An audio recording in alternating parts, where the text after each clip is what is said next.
Halo semuanya, kembali lagi bersama saya di Oyuma Desktop. Video ini merupakan pesanan rakitan dari daerah Garut yang meminta rakitan budget 5 jutaan dengan tema putih. Walau aslinya mustahil untuk mobo dan GPU-nya serta cooler yang agar warna putih juga, jadinya cukup casing dan flat casingnya aja yang warna putih walau budgetnya jadi agak nambah. Apalagi request pakai casing dual chamber. Dia minta agar PC ini bisa main game zaman sekarang dan fokus ke game-game kompetitif zaman sekarang kayak Valorant, Delta Force, dan semacamnya. Tapi tidak menutup kemungkinan buat main game-game AAA kayak RDR2, Cyberpunk, dan lainnya. Jadinya saya memilih part-part PC tersebut sesuai keinginan yang request dan sesuai budgetnya. Tapi saya salut pada yang request, jauh-jauh dari Garut buat ambil PC-nya langsung di tempat saya dan lihat proses rakit PC-nya. Padahal tempat saya di Jakarta Pusat, sedangkan yang request tuh dari Garut. Dia naik motoran berdua buat ambil PC-nya langsung dari tempat saya. Jadinya saya nggak habis pikir sama yang request. Karena bayangin aja pulang pergi bawa satu PC gituan, nggak pegel gitu. Jadinya ya mari kita lanjut buat bahas rakitan PC ini. Oh iya, sebelum kelupaan, ada pengumuman nih. Karena subscriber sudah nyentuh ratusan, maka saya adakan promo untuk rakit PC di saya hanya 50.000 saja. Sudah termasuk install Windows juga. Tapi untuk ongkos kirim serta biaya packingnya tetap kalian yang tanggung. Untuk pengiriman menggunakan GoSend atau Grab Express jika wilayah sekitar Jakarta. Lalu jika di luar Jakarta maka akan menggunakan pengiriman JNE Cargo. Tapi kalian bisa langsung datang ke tempat saya seperti beberapa orang yang request dari Garut dan Pasar Minggu sebelumnya yang mengambil PC langsung di tempat saya. Tapi saya juga menyediakan jasa rakit ke rumah Anda selama wilayahnya masih di Jabodetabek. Untuk promo ini hanya berlaku untuk beberapa orang lagi saja, dan caranya yaitu menghubungi saya lewat WhatsApp atau Discord. Jadi jangan sampai ketinggalan. Sedangkan untuk nomor WhatsApp dan link grup Discord ada di deskripsi. Setelah promosi, lanjut lagi untuk bahas performa rakitan PC kali ini. Jadi tunggu apa lagi? Yuk disimak. Untuk prosi, kali ini dari kubu AMD, yaitu Ryzen 5 5500. CPU ini dipilih karena merupakan opsi budget i4 5000 series yang mumpuni dan murah. Karena itulah CPU ini sering digunakan sebagai CPU rakitan budget i4 karena harga dan performanya. Prosi ini memiliki 6 core dan 12 thread yang cocok untuk gaming dan editing ringan, serta memiliki base clock sekitar 3,6 GHz dan boost clocknya sekitar 4,2 GHz. Dari segi performa, beda tipis dengan 5600 tapi lebih murah 600.000, jadinya lumayan hemat budget bagi kalian yang ingin rakit PC budget mepet untuk platform i4. Tapi kelemahan CPU ini masih PCIe 3, jadinya ketika kamu pasang CPU ini di sebuah mobo yang sudah dukung PCIe 4 atau Gen 4, maka speed SSD Gen 4 dan GPU PCIe 4 nya bakal kelimit ke PCIe 3. Walau dari segi performa GPU nggak jauh beda, yang paling berasa itu di SSD-nya karena mentok di speed Gen 3 saja. Untuk CPU ini saya dapatkan di kondisi baru versi Tray dengan harga 1.014.000. Untuk opsi lainnya kalian bisa ambil Ryzen 5 3600 dengan kondisi bekas jika kalian ingin CPU-nya sudah support PCIe 4 atau i5 12400F jika kalian ingin kubu Intel.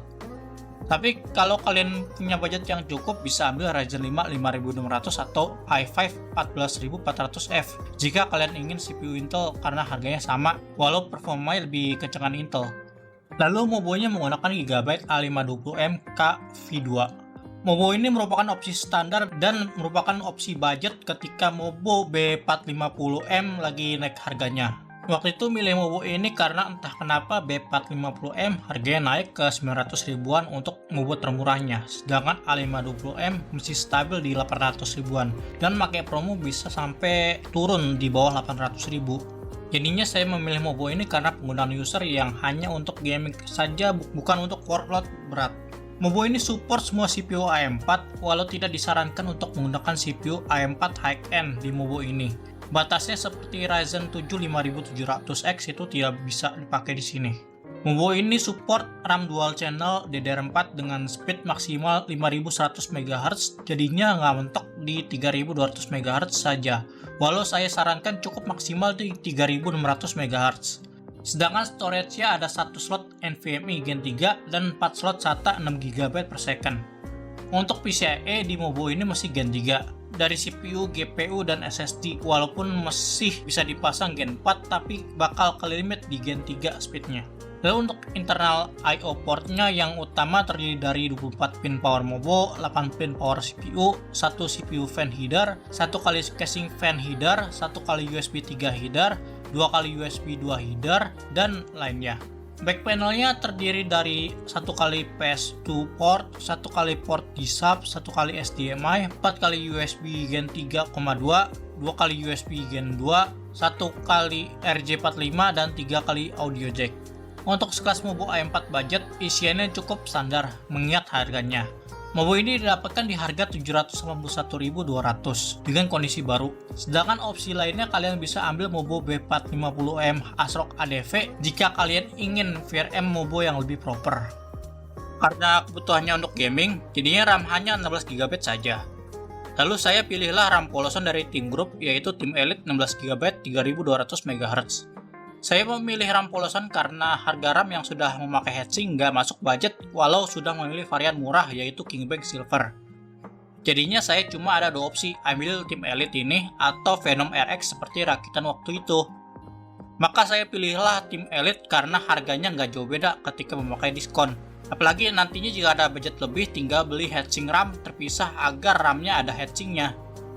Apalagi kebutuhannya untuk gaming saja, jadinya RAM model gini sudah lebih dari cukup. RAM ini saya dapatkan di harga 384.000 dengan kondisi baru. Opsi lainnya bisa ambil Venom RX atau jika Anda ingin ada heatsinknya bisa ambil Kingbank Silver. Tapi karena bulan ini RAM agak naik, ya kalian disarankan untuk hemat budget ambil RAM polosan aja. Sedangkan dapur pacunya menggunakan GPU 10 juta umat, apalagi selain GTX 1660 Super.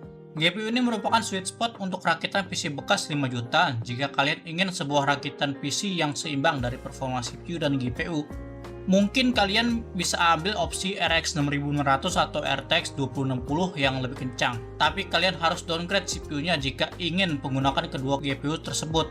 Karena GPU ini sering dibahas, jadinya saya tidak akan menjelaskan secara detail, tetapi yang utama GPU ini mempunyai VRAM 6GB GDDR6 dengan base clock 1530 MHz dan boost clocknya sekitar 1785 MHz.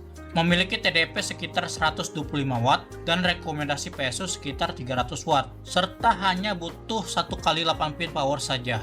GTX 1660 Super bisa dibilang sebuah opsi jika kalian ingin GPU yang agak hemat daya tapi lumayan kencang dengan budget yang tidak terlalu boncos. GPU ini didapatkan di harga sekitar 1.863.000 dengan kondisi bekas unit only.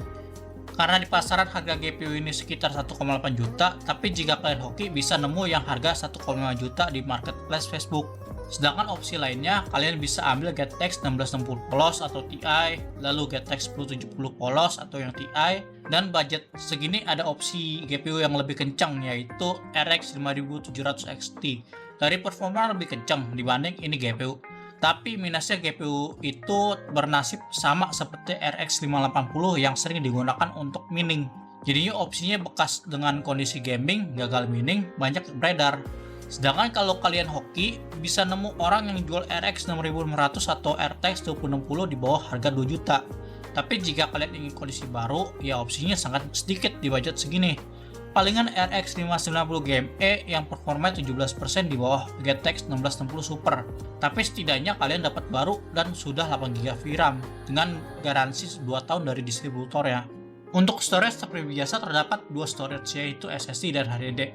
Kali ini menggunakan SSD NVMe Hiksemi Wave V512GB Gen 3 sebagai penyimpanan utama.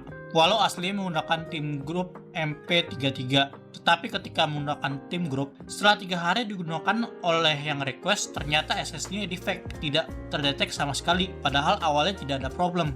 Akhirnya saya bantu untuk proses return ke toko karena masih ada tenggat waktu 7 hari untuk proses return.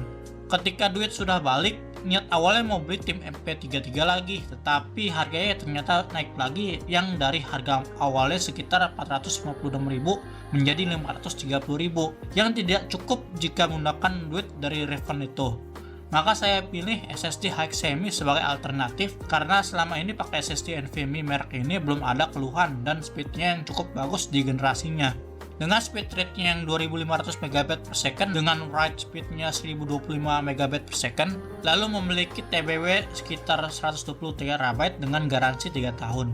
Saya mendapatkan SSD ini di harga 446.200 dengan kondisi baru. Untuk opsi lainnya bisa lirik tim MP3 atau Apacer jika di bawah 500.000. Jika kalian nyari harga NVMe yang pasti di bawah 500.000 untuk ukuran 512GB, ya opsinya antara XMI ini, kalau nggak ya AGI. Mungkin kalian jarang dengar merek AGI, tapi merek itu lumayan reputable di Taiwan. Sedangkan untuk storage tambahan yaitu HDD copotan dari PS-nya dia. Entah PS berapa tapi kapasitasnya lumayan 1TB dengan ukuran 2,5 inch. HDD ini tulisannya merek Samsung, tapi kayaknya rebrand dari HDD Seagate karena ada logo Seagate-nya juga. Tapi dengan HDD ini jadi lumayan ada storage tambahan buat PC ini. Tapi bagi kalian yang ingin storage tambahan ya HDD gacha solusinya yang 500GB di harga 100.000. Sedangkan untuk CPU cooler, saya cari yang di bawah 100.000 saja dari sisa budget yang ada. Karena biar nggak boncos di ongkir, saya cari yang di toko yang sama dengan komponen lainnya. Dan tersedia yaitu cooler NYK F9 Wind Ranger 9 cm RGB. Dari segi tampilan sih standar, tapi lumayan rapih. Biasanya cooler ginian kalau di bawah 100.000 pasti heatsinknya yang ngait sama jepitannya suka bengkok atau agak bending gitu. Jadinya harus dirapin dulu. Cooler ini punya dua heat pipe dengan kuncian model kait, jadinya nggak pakai baut. Tapi kalau model kait gini, bagi pemula yang baru pertama kali rakit PC bakal kesulitan. Lebih baik cari yang model baut walau agak lebih mahal, tapi bagi kalian itu lebih gampang untuk masangnya. Cooler ini didapatkan di harga 81.000, sedangkan opsi lainnya yang saya rekomendasikan yaitu PC Cooler R200 atau kalau bisa ambil PC Cooler R300. Nah, untuk PSU-nya karena biasa pakai Segotep, tapi versi BN550W waktu itu kosong, belum di restock. Otomatis cari alternatif lain yaitu PC Cooler KG550 atau Gamdias Helios M1550B. Maka saya opsinya jatuh ke Gamdias. Karena harga yang lebih murah, beberapa puluh ribu, tapi PSU ini sudah full range, sedangkan PC Cooler masih hanya 230V only. PSU ini bisa bilang brand lama, tapi baru nongol lagi sekarang, dan series Helios bisa dibilang pendatang baru tahun ini. Untuk spek PSU ini isinya semua kapasitor dari Taiwan, yaitu main capsnya Junfu LG 105 derajat Taiwan Tier 4 dan secondary capsnya yaitu Junfu WG 105 derajat Taiwan Tier 4 juga. Sedangkan PSU ini OEM dari pabrikan Addison yang merupakan produsen PSU sepuh Addison dulunya. Untuk topologinya terdiri dari dual forward dan mesin group regulated, lalu sudah full range. Dari segi proteksi sudah terdapat OVP, OPP, OVP, OCP, dan SCP. Sedangkan spesifikasinya kabelnya dengan bentuk flat 18 AWG 80 derajat. Lalu konektor kabelnya terdapat 1x24 pin MOBO, 1x8 pin CPU, 2x8 pin PCIe, 5x pin SATA, dan 3x4 pin Molex. Secara kualitas bisa dibilang standar, nggak ada yang wah. Dari segi spek hampir mirip kayak Segotep, tapi bedanya kalau kapasitor Segotep dari Cina, sedangkan kapasitor Gamdias dari Taiwan. Sayangnya PSU ini masih garansi 3 tahun, berbeda dengan Segotep yang sudah 6 tahun. Tapi distributor yang megang ini PSU yaitu DTG yang kalian tahu sendiri kualitas after sales-nya yang top tier. Kalau klaim garansi no debat langsung tuker baru. PSU ini saya dapatkan di harga 511.150.000 dengan kondisi baru, sedangkan opsi lainnya untuk PSU ini terdapat Segotep BN550W, PC Cooler KG550W, atau yang lebih bagus lagi yaitu Lord SPG Pylon 550W. Untuk casing, yang request minta buat pakai casing VBR Z2 MATX Dual Chamber White. Karena ini permintaan dari yang request langsung, jadinya mau nggak mau ya harus menyesuaikan budget agar pas dengan casing ini. Dari segi tampilan bagus, tapi yang buat saya agak kurang srek yaitu dari harga dan nggak gratis pen. Untuk spesifikasi casing ini, untuk MOBO muat maksimal MATX dengan slot ekspansi 4 slot. Support panjang GPU sampai 330mm dan tower cooler tinggi maksimal 240mm. Sedangkan radiator support yang 120 meter untuk tempel di belakang atau 240mm tempel di atas. Build quality casing ini bagus dan ada dust filternya di atas dan di bawah. I/O panel casing ini cukup lengkap mengingat harga casing ini sekitar 300 ribuan. Terdapat 1x USB 2, 1x USB 3, 1x USB Type-C, dan audio jack. Untuk Type-C-nya terhubung dengan kabel USB 3, jadinya speed USB Type-C mentok di speed USB 3, bukan murni kecepatan USB Type-C. Untuk storage hanya bisa menyimpan satu ukuran 3,5 inch dan satu ukuran 2,5 inch yang menurut saya kurang ideal. Sistem buka side panel casing ini masih memakai sistem baut 4 titik, jadinya hati-hati jika ingin melepaskan side panel kaca tempered glassnya. Casing ini didapatkan di harga 294.264 dengan kondisi baru, memakai harga promo yang asli sekitar 350.000. Untuk opsi lainnya, casing dual chamber saran saya yaitu Faro Makua S2 yang sudah gratis 3 fan, atau kalau kalian demen yang casing model standar bisa ambil Raptor Pluto, Raptor PX2, Raptor Sentinel, atau Infinity Axcalon. Karena casing yang dipilih gak dapat bonus fan, maka dibelilah fan casing terpisah. Dengan budget yang mepet serta casing yang warna putih, jadinya susah buat ambil fan warna hitam untuk menekan budget yang nantinya bakal belang kalau dilihat. Mau nggak mau, yaitu nyari fan warna putih tapi dengan harga yang murah. Maka dipilihlah PC Cooler 120 3 12 cm wide sebagai fan casingnya sebanyak 3 buah. Dari segi tampilan standar, nggak ada yang spesial. Untuk lampu fan ini hitungannya fixed RGB, jadinya nggak bisa diubah warna lampunya, udah default RGB. Fan ini didapat di harga 105.000 dengan kondisi baru untuk 3 buahnya. Sedangkan opsi lainnya lebih ke preferensi pribadi kalian, tapi jika ingin estetik bisa ambil fan yang ARGB seperti Full Moon, Seiko Tape, atau semacamnya. Setelah bahas part-part PC yang ada, maka mari kita lanjutkan ke proses merakit PC ini.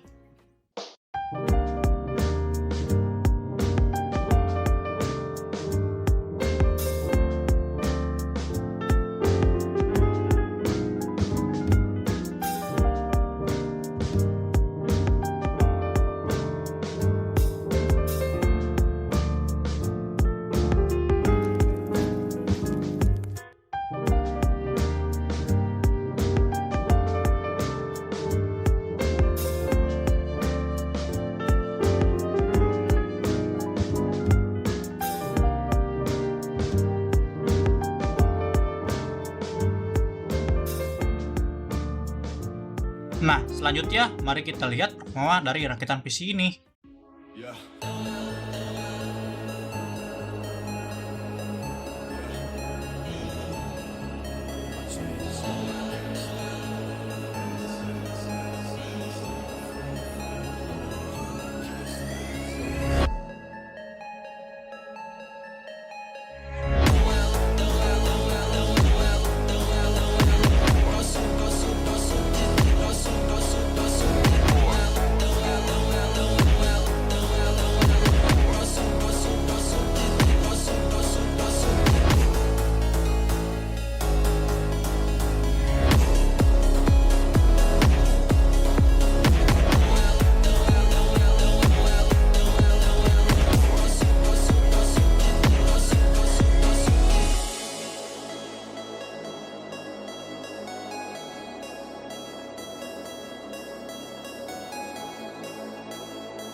Jadi gimana performanya menurut kalian?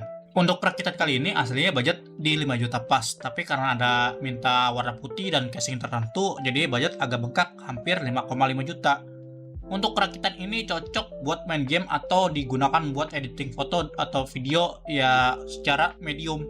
Setidaknya PC ini masih bisa main game-game dengan nyaman di beberapa title AAA dengan settingan low ke medium. Bahkan ada beberapa game yang AAA bisa main di high, itu paling game-game lama di bawah 2023. Untuk total harga rakitan PC sekitar segini. Nah, alternatif lain bisa didapatkan di harga segini. Untuk opsi yang saya berikan, kalian bisa mix and match komposisi rakitan yang telah saya berikan dan sesuaikan budget dan kebutuhan kalian. Apalagi bulan ini RAM DDR4 lagi naik-naiknya. Yang bulan kemarin DDR4 16GB aja sekitar 400 ribuan. Sekarang udah tembus 600 ribuan. Apalagi yang 32GB makin gak ngotak lagi naiknya. Dari yang 800 ribuan jadi 1,2 jutaan ke atas. Bahkan mepet banget sama DDR5. Jadinya kalian mau gak mau harus kompromi dalam memilih beberapa part yang ada. Jadi gimana menurut kalian? Tulis pendapat kalian di kolom komentar. Jangan lupa like, share, and subscribe supaya nggak ketinggalan rakitan PC menarik lainnya. Sampai jumpa di video selanjutnya.